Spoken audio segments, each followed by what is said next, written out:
Salut à tous et bienvenue sur cette nouvelle vidéo. Aujourd'hui, on va plonger dans les intrigues captivantes de Ici tout commence. Dans le prochain épisode de Ici tout commence, un événement particulier se prépare. Cléo, qui est l'un des personnages clés de la série, se retrouve à suivre les traces de son père, comme si elle marchait sur un chemin qu'il a déjà tracé avant elle. À l'Institut Auguste Armand, l'école de cuisine prestigieuse où tout se déroule, un défi est lancé aux élèves. Ce défi les pousse à sortir de leur zone de confort et à faire preuve de créativité, de talent et d'innovation dans leur travail culinaire. Parmi les élèves, on retrouve Carla et Colline, deux jeunes femmes qui, en affrontant ce défi, se retrouvent complètement perplexes. Elles ne savent pas vraiment à quoi s'attendre ni ce qu'on attend d'elles, à tel point qu'elles se demandent si ce qu'elles vivent est une réalité ou un simple jeu de trompe-l'œil. L'expression « ne pas savoir si c'est du lard ou du cochon » signifie ici qu'elles sont déconcertées et incertaines sur la nature du défi. Est-ce sérieux ou bien est-ce une blague? Leur confusion ajoute une touche d'humour à la situation, mais en même temps, cela souligne la pression qu'elles ressentent en tant qu'élèves dans cette prestigieuse école de cuisine où l'excellence est toujours exigée. Restez avec nous pour tout savoir sur ces intrigues palpitantes. Dans un nouvel épisode de Ici tout commence, une tension grandit entre Carla et Colline. Alors qu'elles se trouvent dans le parc de l'Institut, Rose remarque que les deux cousines discutent un peu plus loin. Cette scène attire son attention, et elle confie à sa sœur Clotilde qu'elle ne peut s'empêcher d'être inquiète face à ce rapprochement entre Carla et Colline. Rose ressent une certaine appréhension à l'idée que cette nouvelle dynamique entre elles puisse entraîner des complications. Pendant ce temps, Colline décide de s'excuser auprès de Carla pour avoir mal exprimé ses pensées concernant leur tante Rose et sa bipolarité.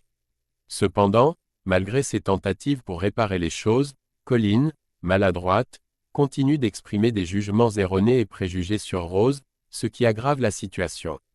Carla, se sentant blessée et incomprise, rejette donc catégoriquement les excuses de Colline, créant ainsi un fossé encore plus grand entre elles. Un peu plus tard, Rose, cherchant à comprendre comment évoluent les relations entre les deux jeunes femmes, aborde Carla. Elle lui demande comment se passent ses échanges avec Colline. Carla lui répond honnêtement que la relation ne s'améliore pas, en partie à cause des propos déplacés que Colline a tenus à son sujet. Rose, bien que déçue, se montre compréhensive. Elle est consciente que Colline a grandi en étant influencée par l'image négative que sa mère lui a donnée d'elle, ce qui a fortement biaisé sa perception. De son côté, Colline, ne souhaitant pas abandonner l'idée de se réconcilier avec Carla, rencontre Bérénice dans le studio. Profitant de cette occasion, elle lui demande si elle a encore une chance de créer un lien avec Carla malgré leur dispute. Bérénice, toujours pleine de sagesse, la rassure en lui expliquant que Carla a simplement construit une barrière autour d'elle pour se protéger. Elle lui fait comprendre que, même si Carla semble difficile d'approche, elle en vaut vraiment la peine. Elle conseille donc à Colline de patienter un peu avant de tenter de nouvelles excuses, en suggérant que le temps permettra de repartir sur de meilleures bases et de peut-être tisser une relation plus solide avec Carla. Dans cet épisode de Ici tout commence, la tension monte alors que Cléo semble prête à tout pour se débarrasser de Jim. À l'hôpital, Jasmine et Marc sont profondément préoccupés en observant Jim à travers la fenêtre de sa chambre. Le jeune homme est sous surveillance médicale après avoir subi un traumatisme crânien léger. Le chef Leroy, quant à lui, informe Thibaut, le frère de Jim, par téléphone. Il lui explique que Jim reste en observation à l'hôpital suite à un accident de scooter survenu 3 jours plus tôt. Cet incident a laissé tout le monde perplexe, et Marc ne comprend toujours pas comment Jim a pu s'endormir alors qu'il conduisait. La situation prend une tournure plus inquiétante lorsqu'un capitaine de la gendarmerie leur apporte les résultats des analyses toxicologiques. À leur grande surprise, une importante quantité de somnifères a été détectée dans le sang de Jim, ainsi que dans sa gourde. Cette découverte pousse le capitaine à émettre l'hypothèse que quelqu'un aurait intentionnellement drogué Jim, provoquant ainsi l'accident. Immédiatement, Jasmine réagit en accusant Cléo. Selon elle, Cléo aurait développé une obsession malsaine envers Jim depuis quelque temps. Cette fixette sur son petit ami aurait pu la pousser à commettre un acte aussi grave.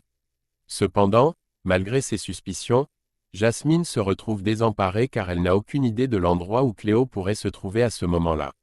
Cette situation plonge tout le monde dans l'incertitude et l'inquiétude, laissant planer la question, Jusqu'où Cléo est-elle prête à aller pour éliminer Jim? Après cet échange troublant, Jasmine se rend au chevet de Jim, qui commence à émerger de son inconscience. Lorsqu'il ouvre les yeux, Jasmine est soulagée de le voir réveillé. Mais l'inquiétude la ronge encore. Même si elle a accusé Cléo plus tôt, elle a du mal à accepter l'idée que Cléo ait vraiment pu aller aussi loin en droguant Jim. Jim, de son côté, semble plus convaincu de cette possibilité. Il suppose que Cléo n'a tout simplement pas supporté qu'ils se soient remis ensemble, ce qui l'aurait poussé à des actions extrêmes par jalousie ou frustration. Peu de temps après, Mark entre dans la chambre et rejoint Jasmine et Jim. Il cherche à rassurer son fils aîné en lui expliquant que son frère cadet, Thibaut, est très inquiet pour lui. Malgré ces paroles, Jim reste sceptique et semble avoir du mal à croire que Thibaut s'inquiète réellement pour lui, probablement en raison de tensions non résolues entre eux. Plus tard, Jasmine sort prendre l'air et se promène dans le parc de l'Institut.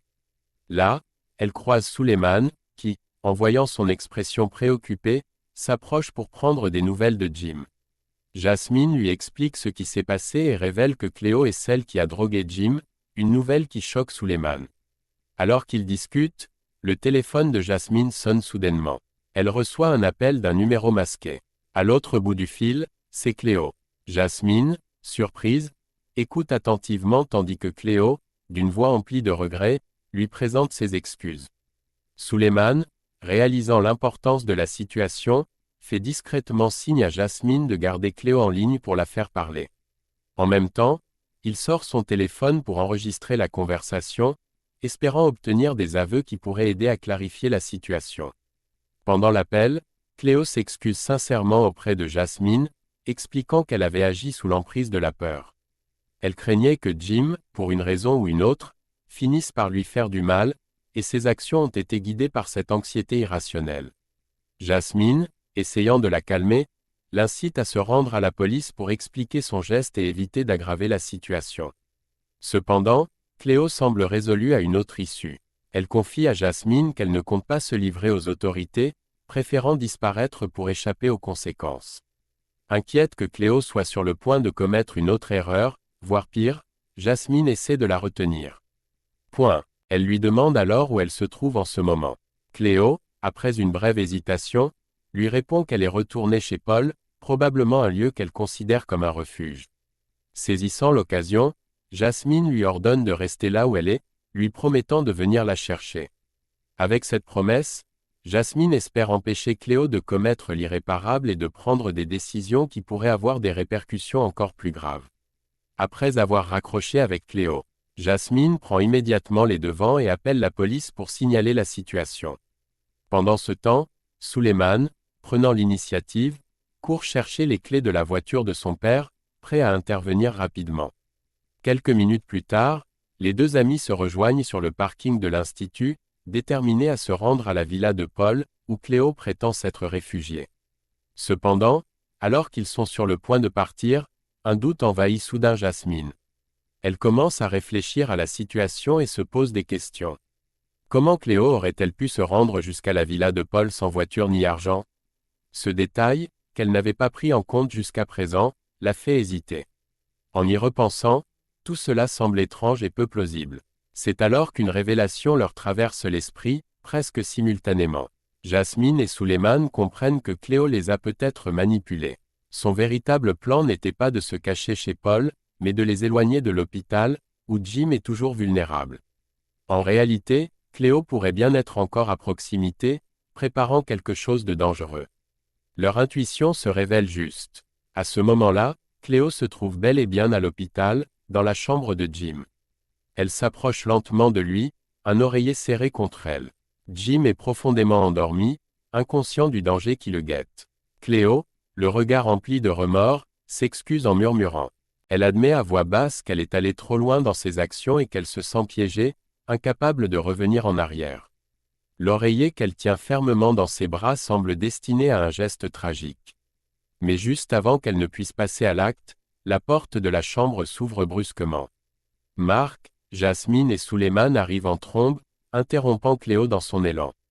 La tension dans la pièce est palpable alors qu'ils réalisent à quel point la situation a failli virer au drame. Leur intervention in extremis laisse tout le monde sous le choc, mais elle évite à Jim de devenir la victime d'une tragédie irréparable. Dans un nouvel épisode de Ici tout commence, une nouvelle tendance fait parler d'elle à l'Institut, une application nommée Oz, qui commence à captiver l'attention des élèves. Cette application propose des défis quotidiens, et les participants peuvent accumuler des points pour grimper dans un classement.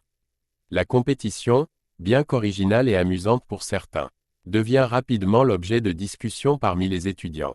Dans le parc de l'Institut, Léonard est en pleine conversation avec Maya, se plaignant une fois de plus du comportement irrespectueux de Gaspard, un autre élève avec qui il a des frictions. Alors qu'ils discutent, Malik les rejoint avec une nouvelle excitante, l'application Oz est désormais accessible à l'Institut. Curieux, Léonard et Maya décident de tenter l'aventure et de s'inscrire.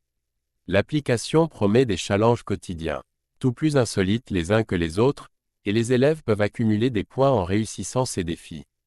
Plus tard, pendant un cours de pâtisserie, Sabri remarque que Léonard et Malik se sont eux aussi laissés tenter par Oz.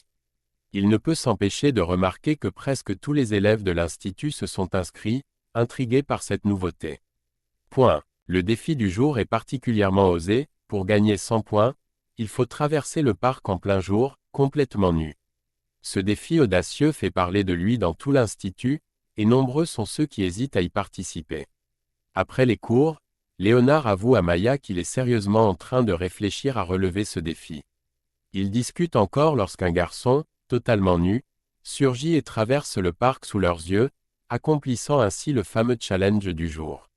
Le jeune homme porte un masque, rendant son identité impossible à deviner pour Léonard et Maya, qui sont sous le choc et amusés à la fois par cette scène inattendue. De retour dans sa chambre, Léonard partage ses impressions avec Maya. Il lui confie qu'il éprouve un profond respect pour l'élève qui a osé relever un défi aussi risqué. Cependant, alors qu'ils discutent, Maya remarque quelque chose d'étrange dans la chambre, le masque que portait l'élève nu traîne négligemment dans un coin. Maya et Léonard réalisent alors que l'élève courageux n'est autre que Gaspard, celui dont Léonard se plaignait justement plus tôt dans la journée. Cette révélation surprend Léonard, qui doit maintenant réévaluer son opinion sur Gaspard, un élève qu'il n'appréciait pas particulièrement mais qui vient de gagner son respect grâce à cet acte audacieux. Et voilà, c'est tout pour cette vidéo. J'espère que vous avez apprécié cette plongée dans les dernières intrigues de Ici tout commence. Entre les tensions, les trahisons, et les défis toujours plus surprenants, l'Institut Auguste Armand ne cesse de nous tenir en haleine. N'hésitez pas à liker la vidéo si elle vous a plu, à laisser vos impressions en commentaire, et surtout, à vous abonner pour ne rien manquer des prochains rebondissements. Merci à tous d'avoir regardé et on se retrouve très vite pour une nouvelle analyse de vos séries préférées. À bientôt.